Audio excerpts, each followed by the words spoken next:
الله أكبر.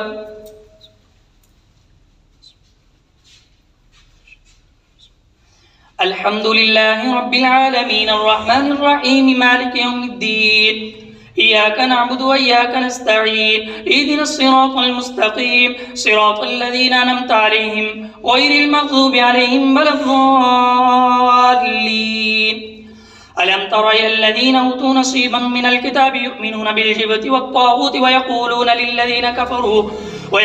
للذين كفروا هؤلاء أهدى من الذين آمنوا سبيلا أولئك الذين لعنهم الله ومن يلعن الله فلن تجد له نصيرا. أم لهم نصيب من الملك فإذا لا يؤتون الناس نقيرا أم يحسدون الناس على ما آتاهم الله من فضله فقد آتينا على إبراهيم الكتاب والحكمة وآتينا ملكا عظيما فمنهم من آمن به ومنهم من صد عنه وكفى بجهنم سعيرا. إن الذين كفروا بآياتنا سوف نصليهم نارا كلما نضجت جلودهم بدلناهم جلودا غيرها ليذوقوا العذاب إن الله كان عزيزا حكيما. والذين آمنوا وعملوا الصالحات سندخلهم جنات تجري من تحتها